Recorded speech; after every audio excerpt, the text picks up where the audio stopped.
And now, your main event.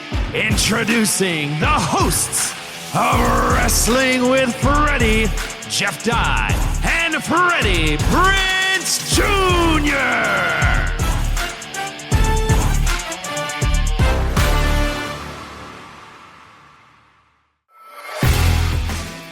All right, everybody.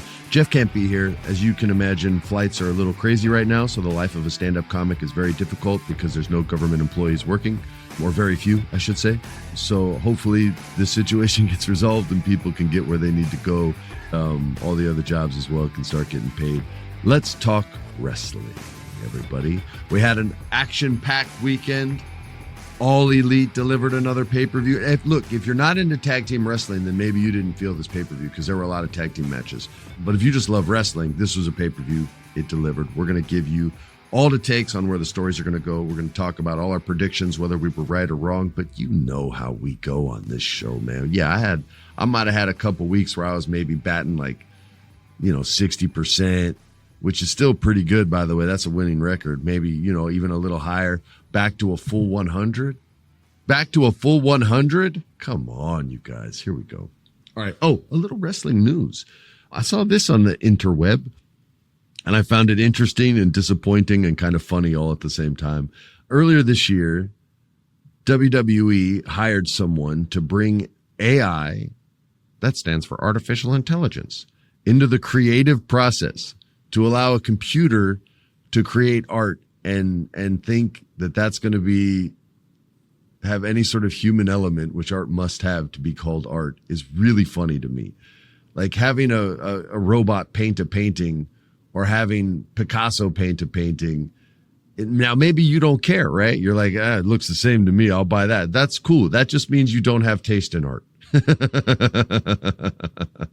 which is fine. A lot of people don't. And some people just have different taste. I'm not a Picasso guy myself. Some people think he's the master. I thought Modigliani, Amedeo Modigliani was better. He's my favorite. And Pissarro was great. Any post-impressionist artist I dig. But imagine robots painting paintings. Imagine I know Netflix has talked about this internally. They wouldn't admit it publicly, but they've talked about doing scripts that are full AI scripts and having actors act in them. And now they're talking about having AI actors, which they made a movie about this called Simone, and Al Pacino starred in it. It's not a great movie, but it's cool for what's going on now if you're interested in AI and all this. Triple H called the shift to AI inevitable. As if, what? That's the most ridiculous thing I've ever heard him say, besides I had nothing to do with the screw job. That's hysterical. Of course it's not inevitable. You just don't do it. It's that simple. You keep a writing team unless you're trying to cut more costs, and make the company more valuable, which makes it more attractive when you want to sell it in the next 5 years. Listen, when corporate figureheads speak publicly on criticism, you're never going to get a straight answer. You're going to get a corporate answer, and it's going to be disingenuous and dishonest. And to say that it's inevitable was the funniest part of this entire story to me. No, dude, you're the head of creative. It's only inevitable if you allow laziness to exist in the workplace.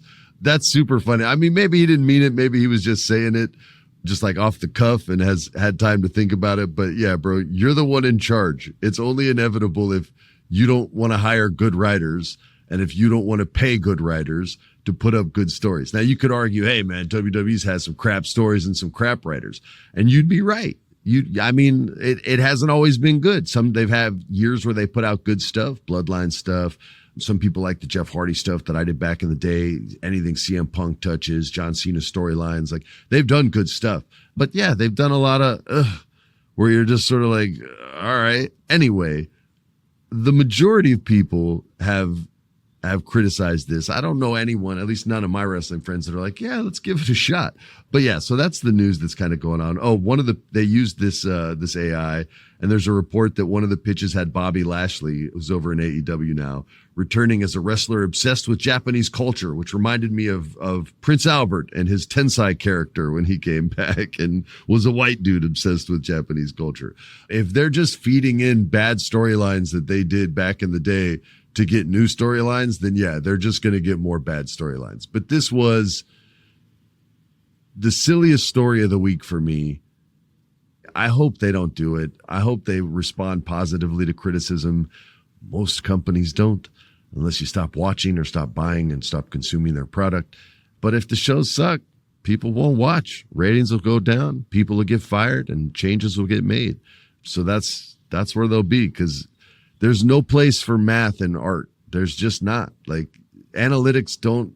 That's what people bitch about with so many movies today. They only have the same 7 actors in every movie. Analytics. Every story sounds exactly the same. Analytics are telling these executives, this is a movie that works. You must have 3 set pieces. Freddie, what's a set piece? Do you care? Okay, I'll tell you.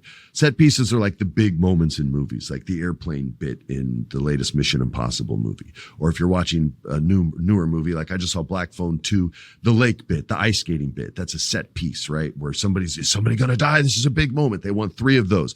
They want actors that open to this amount of money in this state, in that state, in this theater, in that theater. St. Louis is hard to get ratings in. This actor gets good ratings in St. Louis, so we're going to hire this actor on the show, even though they're the wrong actor for it. Like, that's what analytics do. They're what you guys complain about online nonstop, but you're still consuming it, so they're still going to make it. When you guys go, you know what, these movies suck, I'm not going anymore, then they have to change course. But until then, it doesn't happen. And the same will happen with WWE. We spent a lot of time talking about AI. I'm sorry, guys. It was a long night in St. Louis, y'all. The pay-per-view went into the midnight hour on the East Coast. You suckers on the East Coast, don't you remember the Oregon Trail? You guys don't remember that? The Great Western Migration, the quest for gold and better weather. I'd like for everyone to remember something. When the settlers, when Lewis and Clark made it all the way to the West and they told other people to go out, you got to check out the West. Everybody came out there. And I'd like for you guys to notice and just realize quickly, nobody came back. Nobody went back to the East Coast. Nobody was like, oh, yeah, that cold weather and rain, all that bullshit. Yeah, that was lovely. Oh, that trip through Minneapolis. Yeah, I loved that. That was great, man. I saw animals I've never even seen before, and it was 8 feet of snow. Wonderful. No, they stayed. Because they knew a couple 100 years down the road, they could watch wrestling and still go to bed at a decent hour. And pan for gold. What are you guys panning for on the East Coast? Mud? Silt? We got gold, baby. Well, we're out of it now. I'm pretty sure we're all out. But anyway, it was fine for me. I didn't even have to stay up that late. I went to bed at a reasonable hour, cooked dinner, had a great meal with the family, watched some professional wrestling. The main event wasn't nearly as bloody as I thought it was going to be, so I didn't even have to apologize for professional wrestling. There were some big moments. A really wonderful and lovely surprise twist with a gray-haired gentleman. Shout out to all the dudes with gray and white hair. Respect. I love you guys. And you girls, too, even though you guys color it.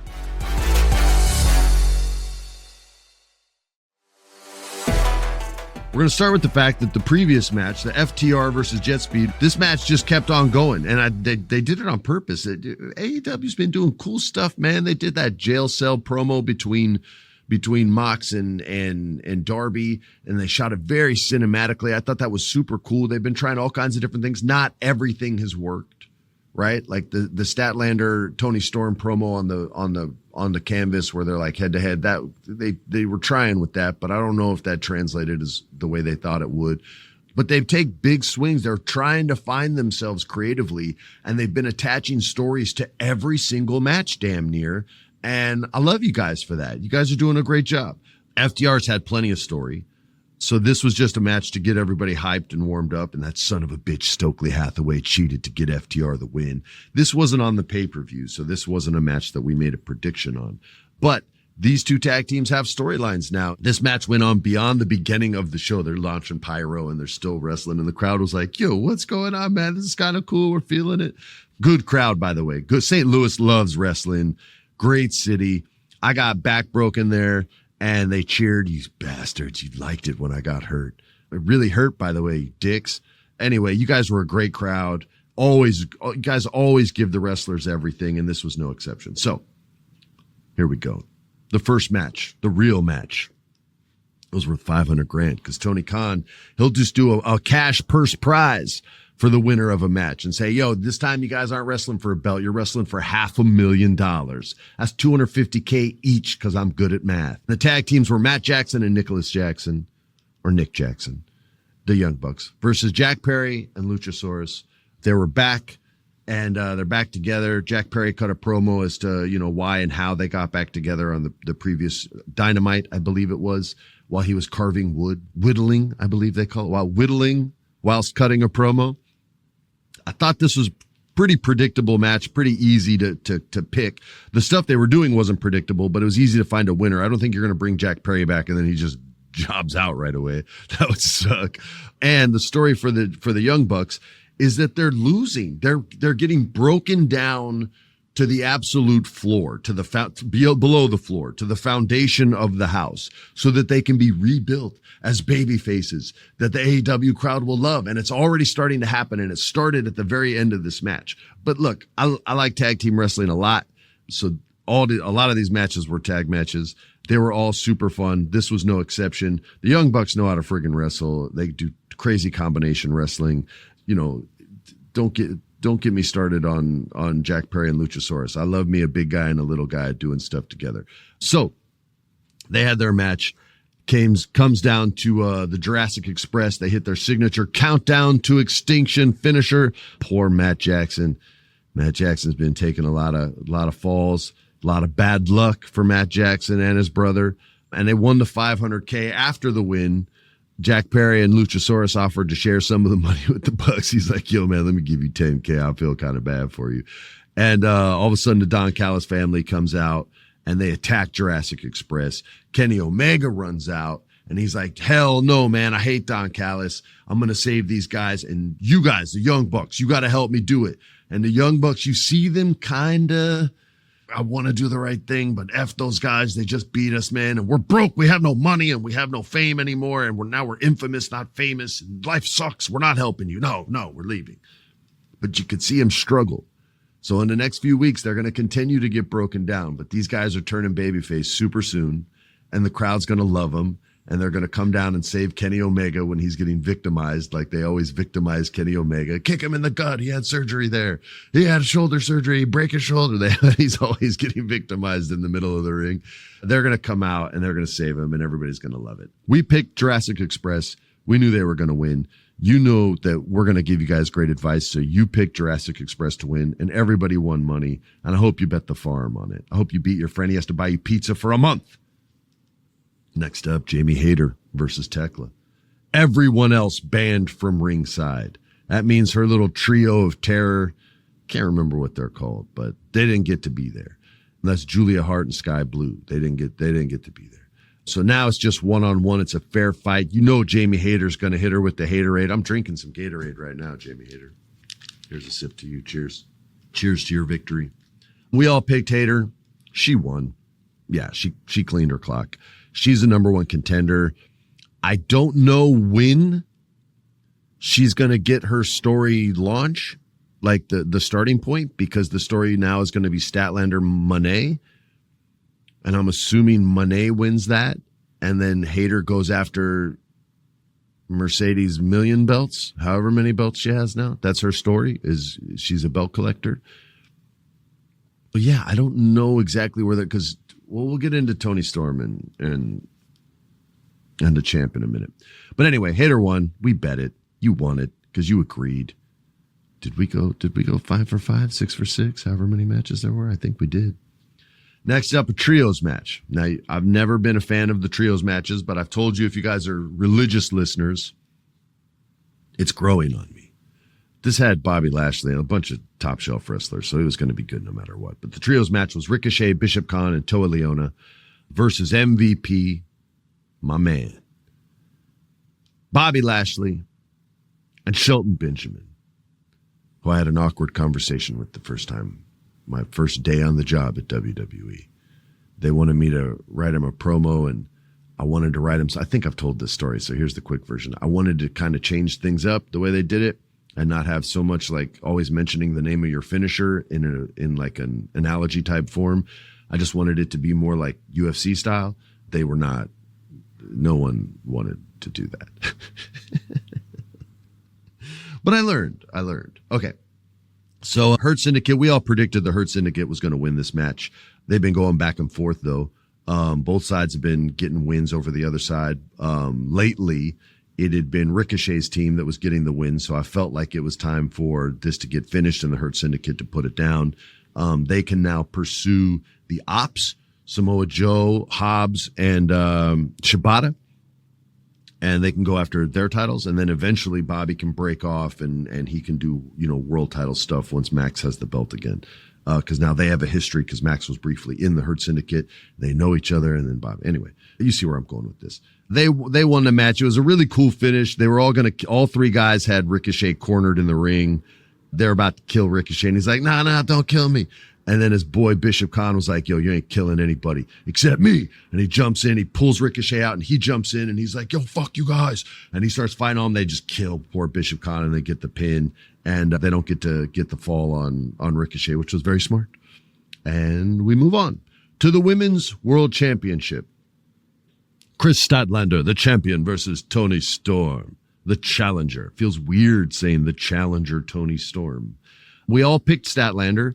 It would have been a terrible choice to have her lose it right away, right after winning it. You have to give her a chance to find herself as a character, to find herself as a champion. And they have not yet. One, they haven't given her enough time. And two, I don't feel that they found her yet. I think they're still kind of searching to see, who this woman is, what kind of personality she has, and how she likes to get it out there. What's the most effective way to put her personality on the audience and say, hey, do you guys like me? Like Sally Field said back in the day. Who's Sally Field? Okay, you guys are young. It's all right. Just Google her. You like me. You really like me. Anyway, Toni Storm, every fighter has like a kryptonite fighter, right? Like there was a fighter named Sugar Shane Mosley in the 90s and 2000s. And he was great, you guys. He was a great fighter. And he just speed and technique and footwork and defense and a beautiful jab and combination punching. And he was just smoking everybody. And then he ran into this guy who was a very good fighter named Vernon Forrest. Rest in peace. He was shot and killed at a gas station still while he was still fighting. But Vernon Forrest, for whatever reason, just had Shane Mosley's number. And they fought twice, I believe. It might have been 3 times. I know they fought twice. This is a long time ago, and I've taken shots to the dome. Anyway, everyone bet on Shane because nobody really knew who Vernon Forrest was except, the hardcore boxers who had seen him on USA's Tuesday Night Fights back in the day and shit like that. And he came out there and he just looked so clean and crisp and pure and just kind of flowed. It was like Buster Douglas versus Mike Tyson. There was no way this guy could win. And here he is winning the fight and looking good doing it. Not getting lucky, looking good doing it. And Shane loses the fight and he gets the rematch. And he's like, nah, it was a fluke. I'm going to get him this time. And they fight again and he gets knocked out again. Vernon Forrest just had his number. So that's the story as it applies to Tony and Chris, right? Like Tony lost in a fatal 4-way and is like, yo, I have to know if it was a fluke or if you're good enough to beat me. Are you my murderer? She says. And they take big swings with Tony, or Tony, I should say, takes big swings. She's the one that has to commit to this character. And sometimes they work and sometimes they don't. But the Are You My Murderer promo I thought was really well done, and I thought she executed well. And that sort of explained her philosophy on to, why she wanted the rematch, didn't want to take a break, why she has to fight for this title once again. And that's the story building up for it, which I thought some weeks hit and some weeks missed, but we're still here, and I still wanted to watch the match because they can both wrestle their ass off. So we get this match, and sure as shit, she's her kryptonite. She beats her again. She beats Toni Storm. And Toni Storm's like, girl, you got my ass. I'm out of here. She takes off. We all predicted Statlander to win, so we made you guys more money there. Take note. All those bad predictors out there, we are the Nostradamus of wrestling predictions. So Statlander is in the ring. She's celebrating. All of a sudden, we hear the music. And here she comes. CEO. C-E, and she comes out and interrupts the chant. And she's like, yo, Statlander, even though you're the champ with the best belt in wrestling, get out of my ring. And Statlander goes, I'm like, yo, that kind of makes the champ look weak. You just made her look strong to make her look weak. What the fuck are you guys doing? I'm getting kind of pissed, right? Statlander goes. And then Mercedes Moné is like, yo, I've got 623 belts, but I'm looking for 624. So who wants to come out and lose to me? Because if you're wrestling me, you know you got to lose because I make more money than anybody in this business. And Mina Shirakawa comes out. She's the interim Ring of Honor champion. She comes out and she gives a great match and makes you believe a couple times, oh shit, is she going to be the one? They're going to literally do this and give it to Mina? That's cool. But no, she gets caught. And Moné gets her, finishes her, and there is no interim champ anymore. There's just Mercedes Moné with every belt except Chris Statlander's. And she comes back out. And now they make her look strong. And I'm like, okay, I could have done without you making her look weak, but at least she gets to finish strong. She's out there. Cool. We still picked her to win. She wins. Boom. Another match we predicted correctly. With Brody King and Bandito, known as Brodito, versus Kazuchika Okada and Konosuke Takeshita. I like this story a lot, you guys. Not so much the tag team story as to why they're fighting, because that was just built off, we beat these guys, so we're number one, so we're wrestling for the title. It's that Okada and Takeshita don't like each other. And Okada is clearly the heel, and Takeshita is clearly the babyface in this. Okada does not want to share his shine with another, this is what it feels like, with another Japanese wrestler. He's just like, nah, fuck all that. I'm the one. I'm the star. America doesn't accept too many of us, and they accepted me, so there's room for me on top, and no Shinsuke and WWE, no anybody else, man. It's me and me alone, and I stand on the top. I'm Okada. I'm the best wrestler in the world, and the rest of y'all are just some punks. And Takeshita's like, bro, I'm fucking bigger than you, dude. I'll punch you dead in your face. Fuck is the matter with you, bro? And that's where he's coming from. He's not taking any of that. He just won the IWGP title in Japan. He's like, yeah, that one that you held 9 times or 7 times, whatever it is. Yeah, I got it. Your shit is old. I'm the new hotness. You're old and busted, like they said in Men in Black back in the day. So they've got some bad chemistry going, but they're both awesome wrestlers. So it's going to be a competitive match. They almost win, but they don't. Well, Okada screwed up, or did he? And he hits his finish accidentally on Takeshita, and he's flipping him off, and he's like, yeah, I'm flipping you off, dude. Deal with it. And Takeshita's like, dude, if you're flipping me off, I'm legit going to beat your ass. And Okada's like, do it. They have this whole beef, right? So, and Don Callis is in the middle of it. And I'm wearing Don Callis sunglasses right now. Oh, maybe the glare's gone. Is it? Yeah. All right, no more glare.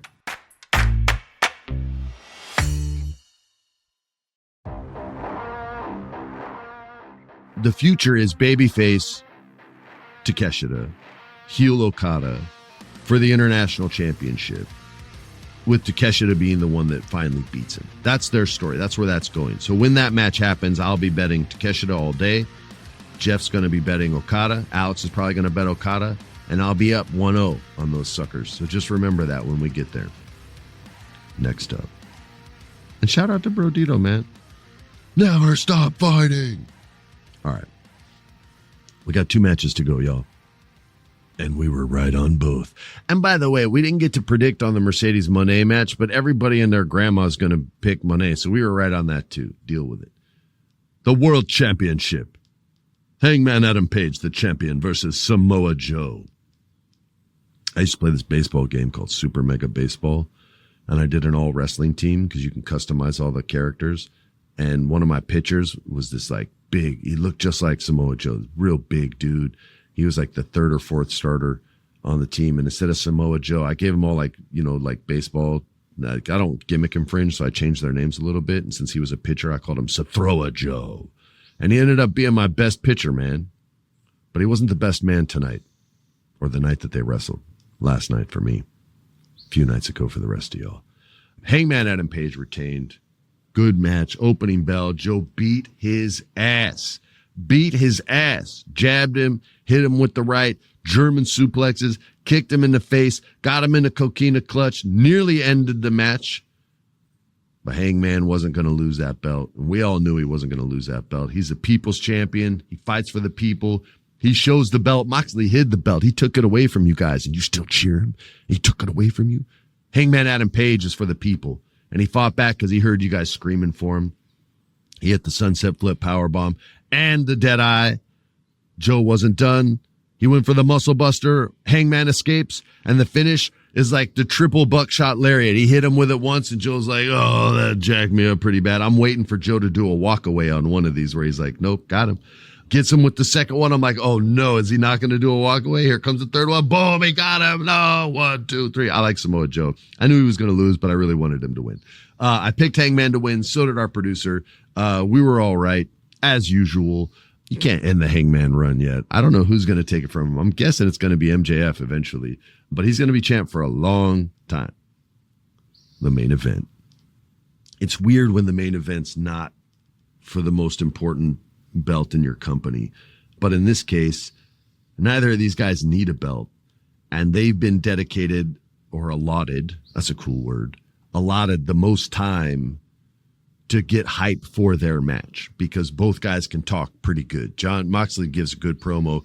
Darby's promos are pretty good. He's still kind of like developing, and he's very experimental in life, like the choices he makes, like climbing freaking mountains and doing backflips off of them and doing coffin drops 8,000 feet in the air and like whatever other crazy shit he does.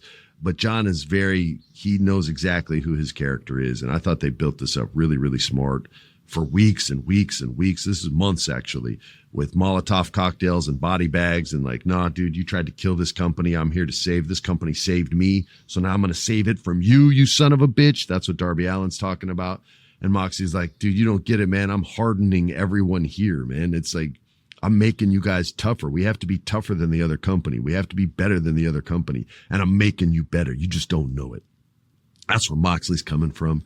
And they've been button heads because they have different philosophies. They're like Magneto and Professor X. They're not at all like that. And they finally have to have it out, not in a steel cage, because that's not enough. It wouldn't end the beef. They just try to kill each other some more. So it's an I quit match. I'll be honest with you guys. I had a dream about this match and about the finish. And the finish in my dream was Jon Moxley was beating Darby Allin's ass so bad that finally he was just like, dude, just fucking quit. And Darby's like, no, I'll never quit. And he realizes this dude's never going to quit. And Moxie's like, then fuck you, bro. I quit. And he just walked away. That was the dream. I'm not saying that would have been better or good. I'm just saying that was the dream I had. And I woke up, I was like, what the hell did I just dream? This match happened close to midnight. So kiddos should be asleep because it's midnight. If you're on the West Coast, hopefully you have good parents and they tell you, you know, these guys agree to this stuff. This is just a story. It's no different than a Jackie Chan fight scene where they tried to drown Jackie and Who Am I? Like, it's no different than, you know, any other movie where somebody's head's gotten dunked in water. I know some people are tripping out, but we just got to be responsible parents and talk to our kids and be aware of what they're watching, that kind of stuff. Let them know that, you know, certain behavior is acceptable, certain behavior is not. This is a television show. This is a movie. For my generation, it was Beavis and Butthead. Their attitudes and Beavis's obsession with fire. A kid burned down a school in Albuquerque, New Mexico, where I was, or in Colorado, the state just north of New Mexico. His parents tried to sue Mike Judge and Fox and blamed them because my son was obsessed with Beavis with fire. And that's why he burned down the school. Yeah, I don't subscribe to that philosophy. I think we need to be more responsible than that. So to me, this is just a match with a lot of crazy gimmicks. That said, I get where other people are coming from, but I just think we need to be more responsible as parents and be more present in our kids' lives. Just my opinion. Here we go. So Darby wins this match. They did everything. This was a horror movie brought to life. I Quit match is the perfect scenario for it. This feud's been going for almost a year now. Almost a year, maybe even a little longer than a year. He brought the flag out. He tried to like hang Jon Moxley with the AEW flag. That was pretty cool. He got skewers under his fingernails. That was pretty cool. What else was pretty cool? They brought out a fish aquarium, looked like a 10-gallon aquarium, filled it up with water. You got to bring a lot of water to the ring for that one to work. Tried to drown Darby Allin, but Darby's not going to quit. Darby went through 2 tables with Moxley's finisher. Darby's not going to quit. Darby got thrown by Claudio Castagnoli out of the ring a good 9-10 feet in the air before he landed on the freaking table. He must be made out of pipe cleaners. I don't know how else guys like him and Hardy don't get just murdered every single night, because they're just built out of, rubber bands, I guess. And then finally, they're going to kill Darby Allin, and the lights go out, and everybody knows who's going to save the day. It's Darby's dad. It's Sting! It's Sting! And he had a full head of white hair and a white beard, and he had the face paint on, and he looked awesome. It was like the Justice League story where they were all old and like grizzled, and Superman had a little extra meat on the body, and Batman was getting old. Like everybody, I don't remember the name of that storyline, but it was a lot of fun. I like seeing the older guys come in and kick ass within the constructs of reality, right? Like in a wrestling match, he can't beat Jon Moxley. But if he sneaks up behind him and puts a bat around his throat and tries to choke him, he can win that fight, right? So he does that. He hits Wheeler Yuta in the gut, or Claudio maybe, and then he gets Pac. Wapa, got you too, Pac. Oh, that sounded funny. He beats up everybody, and Darby eventually gets the win. Moxley finally quits. There was lighter fluid in this match. He was going to burn his ass, and then Claudio saved him. There was good stuff in here. But yeah, this was a huge career moment for Darby Allin. He beat Jon Moxley. Not a lot of people beat Jon Moxley. He's like a Roman Reigns type figure. When you beat him, you're supposed to be a made man. And this guy did it selflessly. He didn't do it for himself. He did it for AEW, the company that saved him, the company that made him, the company that he now wants to put on his shoulders, the way this company embraced him and put them on their shoulders. So he did it for all the right reasons. Ultimate babyface. Moxley deserves a freaking vacation. Take a couple weeks off, bro. He won't, but he deserves it. Him and your lovely wife.